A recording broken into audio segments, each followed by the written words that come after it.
And there's an irony to it, of course, that throughout their history in Europe, Jews were told, you don't belong, you cannot be part of Europe. And now Jews are being told, actually, you represent the worst of Europe's crimes. Hey, it's Aviva, and welcome to Boundless Insights. Today I pass the mic to my colleague and friend, Dr. Rachel Fish, for a deeper, longer-form conversation that steps back from the headlines and looks at the ideas shaping our world. In this episode, Rachel speaks with Professor Flora Cassen of Brandeis University. Her new book is called Stained Glass and offers a personal exploration of anti-Semitism. Flora draws on her experience growing up in Europe to connect the past and the present by examining how old accusations, symbols, and stereotypes don't simply disappear, but resurface in new forms across time. Together, Rachel and Flora explore how anti-Semitism evolves, how it shows up differently across the political spectrum, and why understanding its patterns matters so much right now. There's a lot to discuss, and so with that, I pass the mic to Rachel. Let's get into it. I am thrilled to have Professor Flora Cassen from Brandeis University join today in a conversation with Boundless Insights. Flora, thank you for being here. Thank you for being part of this discussion. And I can't wait to jump in and talk about your new book, Stained Glass, A Reflective History of Antisemitism. Thank you. And thank you so much for having me. It's an honor. Well, Flora, I feel like we are new colleagues, but I also feel like we are newly minted friends, which is rare as a grown-up. So I'm very excited to be talking to you as a friend and colleague. And I really do want to commend you specifically on this book. And I want our listeners to read this book. You have taken your personal history, connected it through a non-linear exploration of the history of anti-Semitism and the European experience, while also being able to reflect on your own identity and this current moment now here in America. Yes, it's a lot. It is a lot. How did you do this? How did you get there? When I was finishing my first book, and my first book I wrote on Jews in, Renaissance Italy, and it was a very, traditional scholarly book. I went to archives and so on. And when I was finishing it, there was the shooting in the Jewish Museum in Brussels in 2014. And then, a couple months after that in Paris, Charlie Hebdo and the kosher grocery store. And so there was that year of anti-Semitic shootings in Europe. I think 9 Jews were shot, in the heart of Western Europe in the 21st century. And so that made me think I wanted to write a book on anti-Semitism for my next book. And then, I finished the first book, I got tenure, and then we moved the whole family to St. Louis. So everything took more time. And when finally I got down to writing it, at first, I really was writing a fairly traditional history of anti-Semitism. It was meant actually maybe to be a short textbook or something like that. And as I was writing, I started to realize it's a bit about me. And I know it's not, common for someone, in the university, in the academy to do that. But at some point I decided, I just have to write the book that's in me and that I want to write. And so I I sort of took that risk and did away with all the rules and boundaries and wrote the book I wanted to write. There was also that coincidence. I think my grandmother, and I talk about her quite a bit in the book, she died at the beginning of 2020, and then the pandemic started and we were all stuck at home. And I don't know if you remember those first weeks where we didn't know, will life ever be normal again, right? And I was in that headspace when I decided if life's never going to be the same again, I need to write the book I want to write. And so I kind of, did away with all the previous drafts and restarted. And there's the result. I want, Flora, you to help our listeners understand the situation that even produces the question of the stained glass. Because It's a stained glass at a church that you're going to describe for us in just a moment. And the questions that you, as a Jew living in Belgium, who's deeply European, thinks about and questions when walking past this church and this image on a regular basis. Right. So, Brussels, which is the capital of Belgium and also of the EU right now, and like many big European cities, has, a magnificent cathedral in the middle of the city. And it turns out that the cathedral is entirely devoted to a host desecration accusation. So Jews were accused in 1370, so a long time ago, of stealing, the Eucharistic wafers, those the small pieces of bread that Catholics take at Mass, and torturing it because, right, Catholics believe that the body of Christ is in there, and so torturing it as a way to reenact how Jews back then tortured and allegedly killed Jesus. And, when you go into the cathedral, you have these large stained glass windows on both sides, and all of them tell that story, and they're enormous, and one of them is very graphic. You literally, and that's the one that's on the front of the book.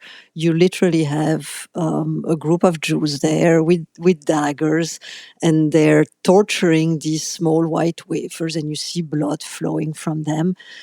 And at the time, in 1370, the Jews of Brussels were actually arrested. I think 6 of them were burned at the stake, executed, and the rest of the community disappeared. Maybe they were expelled, maybe they left. It's not clear, right? And so it's a false accusation, and it is still at the center of that cathedral. And all the art in there is devoted to that. And if you go downstairs in the treasury, you can still see, supposedly, right, the same wafers that were tortured. And I guess going back to what I started with, right, the shooting in 2014, which happened, steps away from that cathedral in the Jewish Museum in Brussels. And the whole discussion the next day was, oh, this happened because of what happened in the Middle East and so on. And I remember thinking to myself, in a place where there are so many layers of history, how does that not have an impact, right? How is it all coming from the outside when something anti-Semitic happened? And so that's sort of a thread that runs through the book, and that I'm asking the question, right? Because I don't believe anti-Semitism is always the same. I don't believe that history is static and never changing, but we do see symbols, patterns, language reappear in new forms, in new contexts. And so what I'm asking is that, can we really believe that, in 2014, when something happens, it has nothing to do with those layers and layers of history, but it has only to do with something that happens in a different part of the world, right? And so that sort of became a question for me, and an exploration of that deeper history that I conduct in the book. You're sharing with us, and you're starting the book with this premise of this image, and also thinking about then how that's understood in the contemporary period and how that impacts you and your Jewish identity and your family's history. You have a line here towards the end of one of the chapters in which you are talking specifically about anti-Semitism and the stereotypes that it has produced and the history that Jews have endured because of anti-Semitism. And you say, it is not hatred that endures, but the suspicions and fears embedded in stereotypes that are resilient, adaptable, and remarkably hard to dislodge. Right. Can you say more about that? I think when certain ideas attach to a group of people, and I think we don't only see that with Jewish people, by the way, right? I'm sure there's a set of stereotypes, for example, that are attached to women, right? Women being, vain and maybe provocative and not as smart or whatever, right? And however much we try to teach, there's a way that they are part of culture, and that new generation sometimes, even without realizing it, absorb. And I think there's a set of stereotypes like that about Jews, right? Jews and money, the idea of collective responsibility, the idea of plotting together to harm the societies in which they live. So there's all these very common, in fact, stereotypes attached to Jews. And this is, I think, what we see reappear. And it can be in new language, and it can be, right, in a new context with different politics. But you can often recognize those core ideas as coming back. You actually talk about some of those core ideas coming back later in the book when you label the difference between the kind of anti-Semitism that is replacist in nature and the kind of anti-Semitism that seeks elimination. Can you articulate and expound in greater detail the eliminationist and the replacist approach to anti-Semitism? Yeah,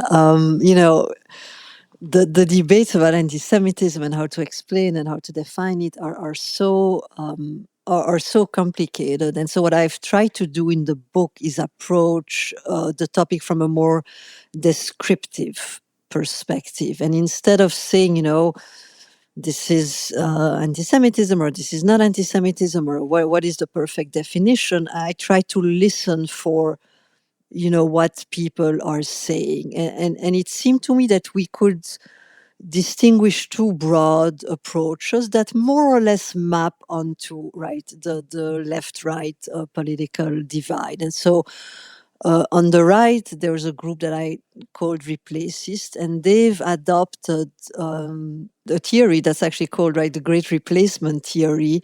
And it's based on a fear that white people are being effectively genocided through replacement by immigrants, right? And that's a right-wing ideology and a fear that our culture, our race, our nations are being overrun by immigrants. And they kind of have a problem because they believe they are better and that shouldn't happen, right? And how are immigrants that are actually lesser people capable of doing that? And so the story they've come up with in their minds is that the way that it works is that this is because of a plot engineered by Jews. So Jews have engineered that sort of, take over through immigration, but also they're going to say through feminism and through Hollywood and through money. And so it's very reminiscent in a way of these,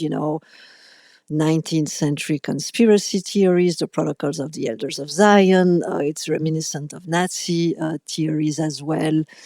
And it's something that, we've heard recently. For example, the shooter in the synagogue in Pittsburgh was someone who believed in that theory, and that's why he attacked that synagogue, because he believed that synagogue was part of that, replacement through immigration. We heard it also in 2017 in Charlottesville. Yes, absolutely, right? Jews will not replace us was an expression, again, of that idea, absolutely.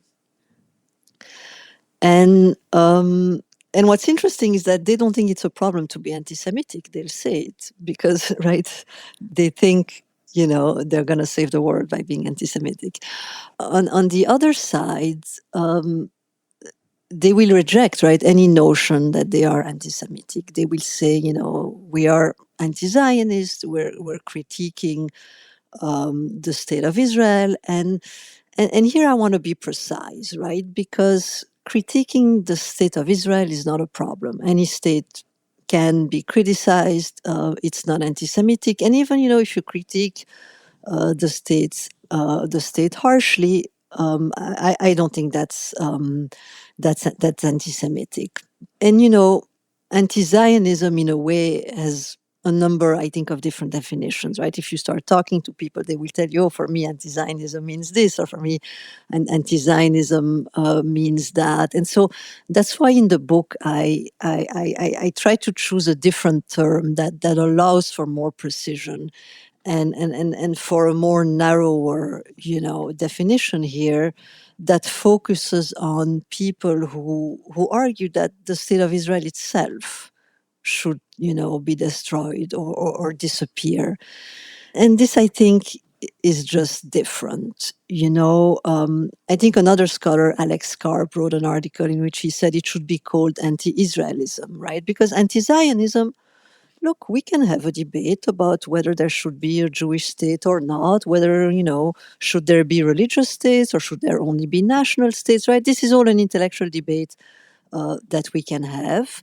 But once you advocate for the disappearance of the state of Israel, which is the state where, half of the world's Jews live, I think that's different, right? I think that's a situation where I think the discussion does veer into a form of anti-Semitism because, and I say that in the book too, right? There are many states that in their history have done things that later were judged, right, horrific and bad. They didn't disappear.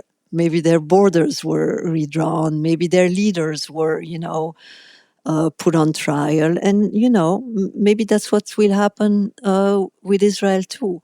But for the state itself to be condemned to disappear, that's a solution that is just cruel, I think, right?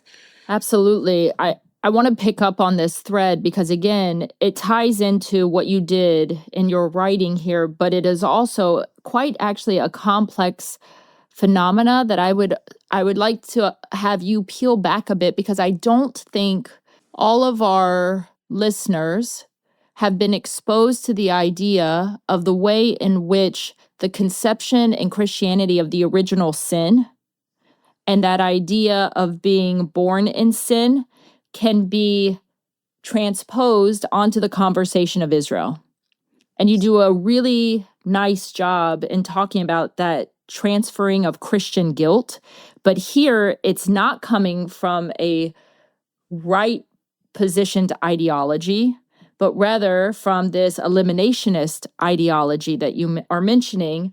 And you talk about the Gospel of Matthew and the way in which Christians are trying to absolve themselves of the actions of Pontius Pilate and the Roman Empire, the Roman emperor, for the crucifixion of Jesus.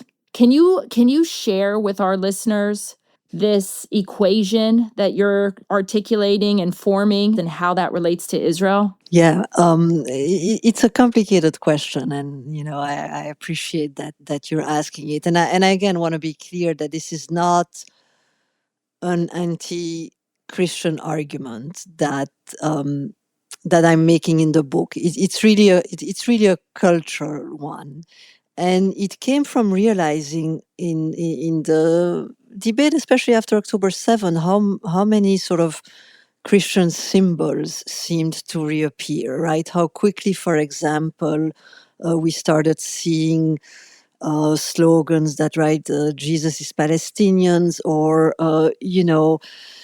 of course, it's fine to be critical of Israel because innocent Palestinian children were dying. I mean, that's an absolutely legitimate critique.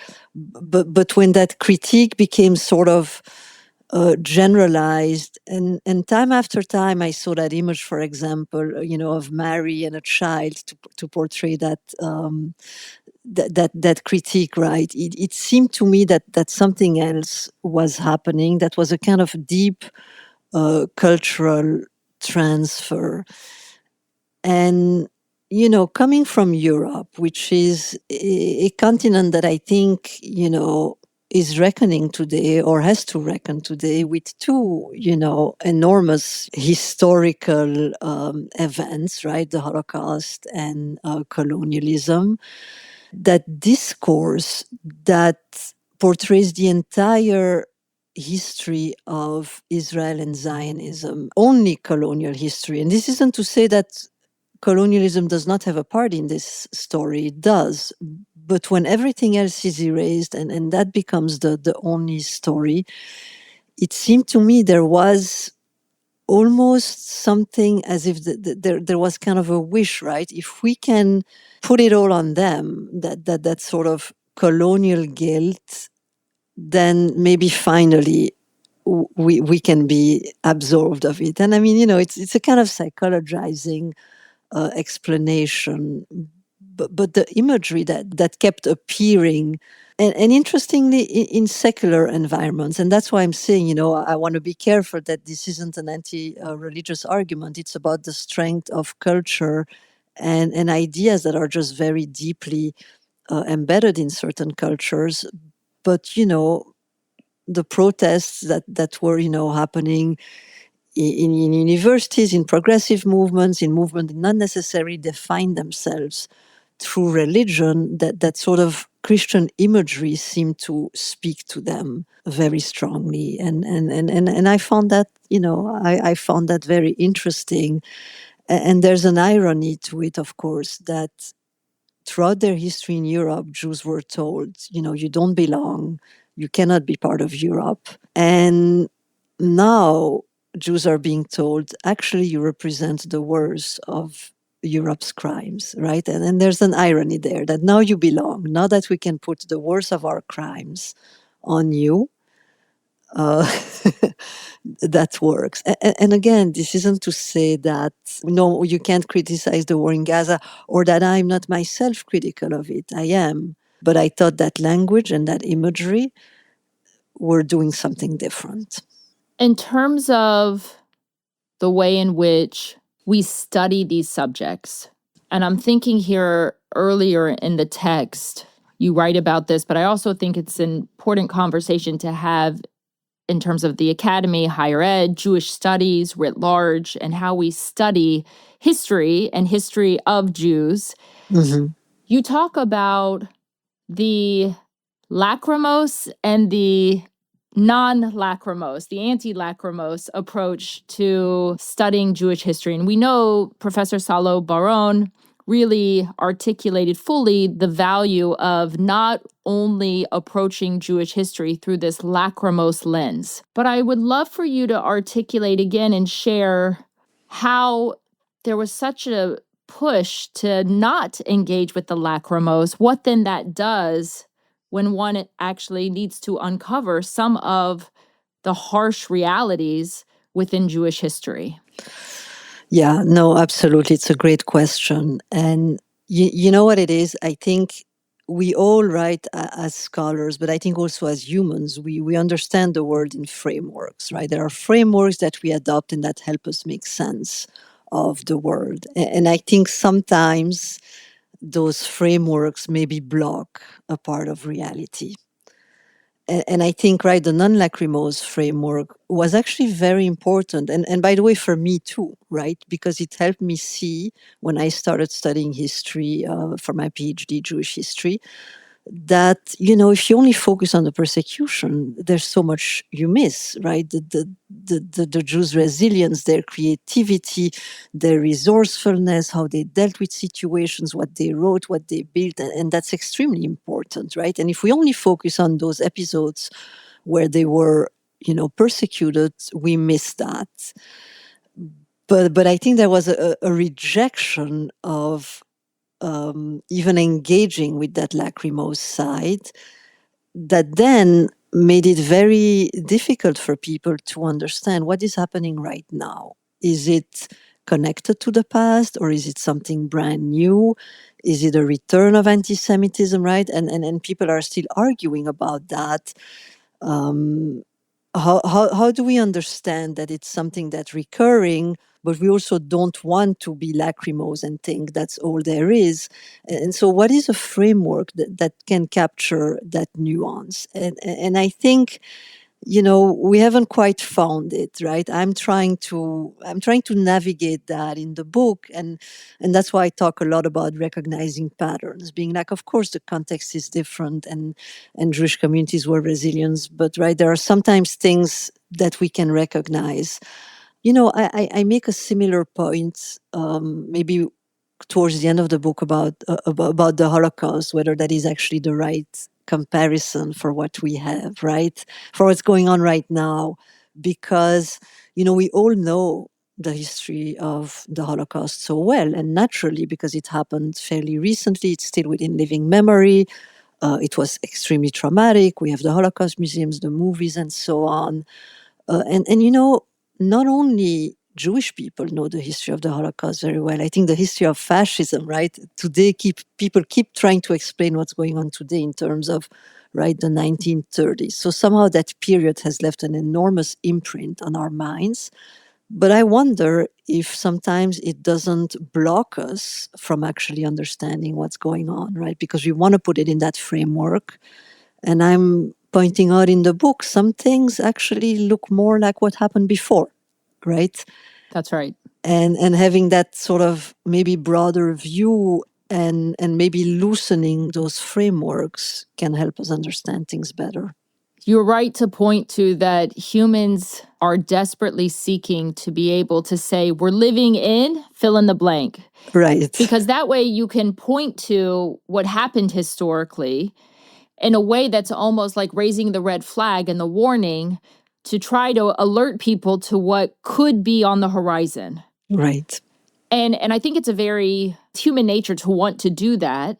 And yet, as you're suggesting, and I think rightly so, it doesn't take into account the specific historical context or contemporary context one is in, and it flattens some of those serious nuances that absolutely have to be understood within a particular historical scaffolding. Yeah, exactly, right. It tends to flatten if we are too tied to a specific time period as a comparison. Yeah, I agree. I am curious when you are writing this text, and also just now, because again, you have expertise in Jewish history and European Jewish history, but what word do you use or words do you use that you find to be the most accurate and emotionally resonant today when we are talking about the kind of targeting the Jewish community is facing individually or collectively? What's the word or set of words that you think individuals should be using? Is it anti-Semitism? Is it Jew hatred? Is it anti-Jewish sentiment? Because the language matters in terms of being able to at least name and label, knowing full well language has its limitations. So as we discussed in the book, I try to suggest two different terms, right? I try to suggest replacism and eliminationism. But I also have no illusions that, everybody is using the word anti-Semitism. And I don't think, I don't think that's going to change. What I personally try to do is usually to be actually fairly explicit about what I'm talking about and why I think it's anti-Semitism. And I think part of what has made the debate so difficult is that, I guess we live in polarized times, and it's the same with anti-Semitism. And so the debate has sort of oscillated between people who have such a sort of wide definition of anti-Semitism that everything becomes anti-Semitism, right? And every criticism of Israel becomes anti-Semitism. But you have on the other side people who have said, no, nothing is anti-Semitism, right? Especially on university campuses, you have people who said, no, it's all just, political protest and freedom of speech. I mean, I think the problem is really these two approaches, and they're the ones that get us into trouble and make it so hard to have constructive conversations because, right, if people think it's everything or it's nothing and they're unwilling to talk to one another or meet somewhere in the middle, it's very hard. And I try to live in that middle. And it's complicated, right? There are cases that are very clear to me. There are cases that are more mixed. And I think it would be helpful if these were the conversations that we could have. I want to ask you another question that I think you are very uniquely situated to answer in many ways, and I want you to take this as a compliment. You're a border runner. You traverse borders. You are European, you are Jewish, you are American, insider, outsider status in different ways, in different places, depending upon, obviously, the context. And I'm curious, when you, as an American, are now looking at what's happening in Europe and happening specifically to the Jewish community. I'm thinking about after a soccer game in Amsterdam, let's say bullies running through the streets, engaging in truly a Jew hunt. How do you make sense of what's taking place in Europe that makes that kind of action credible or socially acceptable, given the history of anti-Semitism in Europe? I'm honestly extremely troubled. And that's part of why I wrote the book, because I grew up there, and it's a place that I love. And at the same time, I'm realizing that, you know, most of the people I knew in Belgium have left. Most of the Jewish people I knew in Belgium have left. And, you know, I left too. And one day I realized that, you know, I thought I'm leaving because I'm going to grad school. But in reality, the reason I'm leaving is that I couldn't go to grad school and study, you know, Jewish history in Belgium. It just wasn't possible. They almost don't think of, right, Jewish history as part of their history, which is part of the problem. You know, I think I talk about it in the book. I read that book when it came out, a French book that was called, you know, France Without Jews, and that suddenly helped me put words on what I had been feeling and hearing about so many people leaving, and realizing that I had left too. And I didn't think at the time. I was in my early 20s. I was, you know, excited to go to grad school, and realizing years later in discussions with people, everybody left for different reasons. But everybody also thinks it's kind of nicer to be Jewish where we are now, and it wasn't so nice where we were. Right there was a kind of odd silence and atmosphere that we couldn't really grapple with. But what's happening right now is way beyond that. I mean, I remember getting these short videos on my phone after that thing in Amsterdam from a friend who lived there, and there was a clip, and you could hear, you know, the words Jodenjacht. And I mean, you know, I grew up in Antwerp, I know the language, I understand them, and thinking, a Jew hunt for real? I mean, when's the last time you heard that, you know? There has been, you know, a kind of liberation of anti-Semitic discourse and talk, not only in Europe, frankly, you know, I think also in the US, although I think, you know, the sort of structure of society is different. And I think that matters.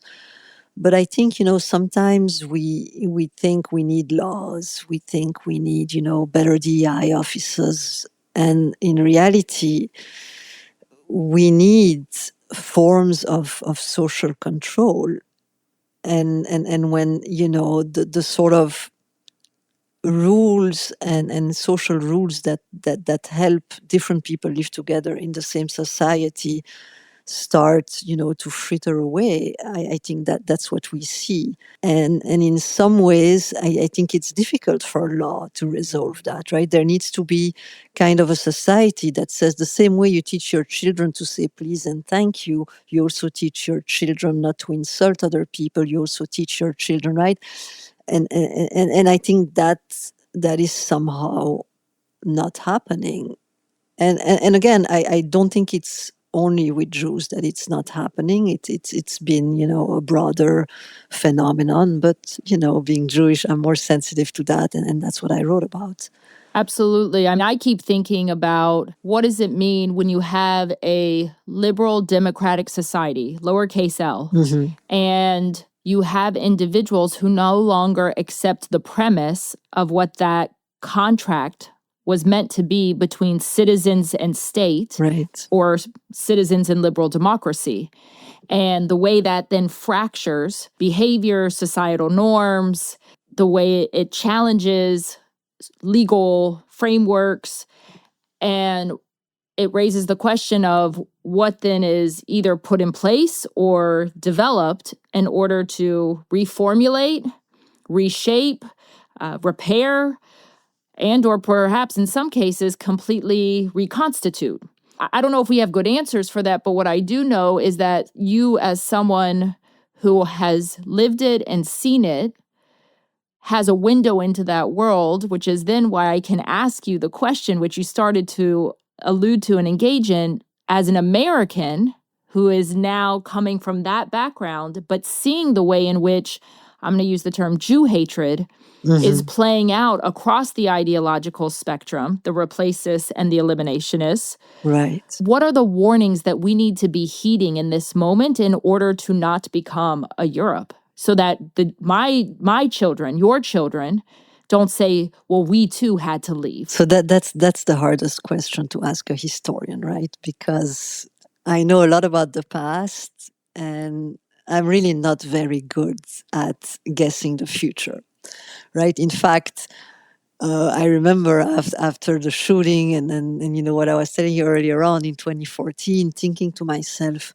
I'm a historian. How did I not see this coming, right? How was I so surprised by that sort of wave of shootings in Europe?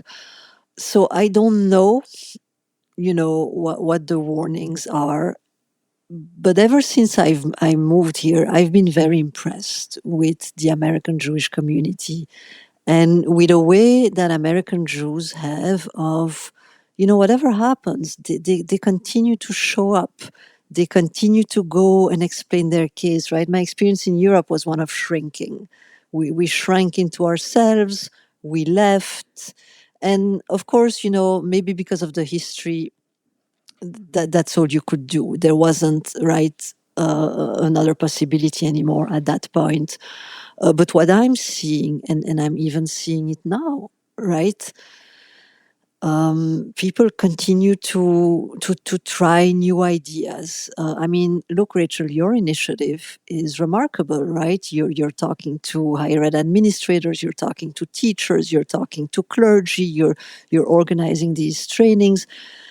There's, I think, this energy, and maybe it's something very American, but it is something that I admire, and that makes me, you know, optimistic. I also think that America does not have the depth of, you know, anti-Semitic thinking that Europe has, and also more of a history of a pluralistic society, even though you're right, what you said earlier on, right? That is exactly what is being attacked right now. But there is still, I think, an underlying thing that this has always been more of a reality, I think, here. And so these are the things that give me more hope right now. And I think maybe when people really feel like they're not showing up anymore, that, you know, and frankly, American Jews often feel bad about themselves because they're like, we're not doing this enough, we're not doing that enough, or we're arguing, or some people are on the right, some people are on the left. But I think that's great. That's healthy. You want people on the right talking to their friends there. You want people on the left talking to their friends there. You want people across this enormous and complicated and diverse country showing up in their community, showing that, you know, Jews are human just like everybody else. And that is the work. So I think maybe, you know, if that were to stop happening because things really got that bad, I would say, you know, maybe it's time. But I don't see it, because right now I see, you know, I still see that energy there. I really appreciate this distinction that you're making. And again, highlighting in some ways that sense of the Jew having to shrink in that European context.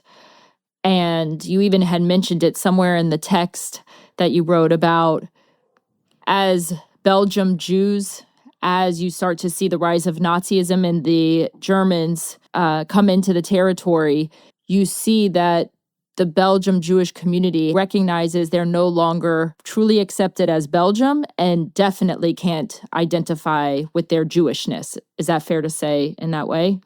You're talking about the part of the book about my grandparents? Yes. And why I'm saying this is because, in distinction to what you're just now describing for the American Jewish community. Yeah, absolutely. I mean, I find it remarkable that, you know, wherever end of the political spectrum you look, people are showing up as Jews. They're demanding a place, you know, even in, you know, encampments, right? That they were saying, yeah, but we're showing up as Jews and we're going to have, right? And I think there's something, to me, very remarkable about that. And same thing, you know, on the right, where we've seen and heard terrible things recently, you still have people that are going to say and show up as Jews and demand to have a place in this country as who they are. And I think that's always been more difficult in Europe, frankly, ever since emancipation, where, right, the sort of unspoken agreement was, at home you do what you want, but in public you are, a citizen of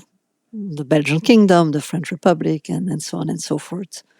So I think that was always very different with that kind of American marketplace where people can say, well, I'm American, hyphen this or hyphen that, right? And well, if my group doesn't get the same right as everybody else, well, I will protest that and demand that. And people pay attention. Yeah, that demarcation that you are making, I think, is quite powerful.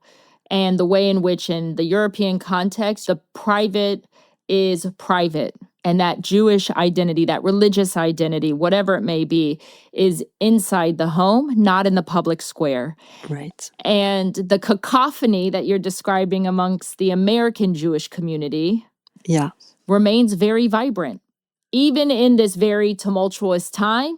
And yet, individuals are showing up, as you are describing, which can lead to challenges internally within the Jewish community, but also there are healthy tensions that deserve space and time to air those positions. Absolutely. And I wish, we had more of those spaces and times to do that, right? Because I think polarization is even within the Jewish community pushing people further away, when in fact, I wish we had more spaces to talk all these things out. Well, that might be the next charge. All right. That might be it. And as you said, what better place than to do it here in America? And also, what better place than to create the laboratories for thinking through complex ideas? If not in higher ed, then where else can it be done? Absolutely. I'm 100% with you on that. And I hope we can do it together, Absolutely. Flora, thank you so much. Thank you for taking the time to write, but thank you for actually not just writing this book, but taking the ideas seriously, but writing in a way in which the ideas matter beyond the ivory towers, matter beyond the footnotes in our scholarly works, and actually demonstrate why the ideas matter so much as humans who are trying to navigate the challenges that we face today. Well, thank you so much for reading the work and this conversation. I really appreciate it. That's a wrap on today's episode of Boundless Insights. Whether you've been with us from the start or are just discovering our show, we're so glad you're here. If today's conversation sparked a question, challenged your thinking, or made you shake your head, I want to hear from you. Email me at podcast@boundlessisrael.org. Your feedback gives us ideas for new topics and new guests. And if you believe these conversations matter, there are 3 ways to support the show. First, hit that follow button so you never miss an episode. Second, help us spread the word. Share an episode with friends and family, post about it, or mention it in a group chat. It really does make a difference. And third, consider supporting our work. Boundless is a nonprofit, and we rely on donors to keep the show going. You can make a gift at boundlessisrael.org/donate. Until next time, stay curious, stay informed, and keep the conversation going.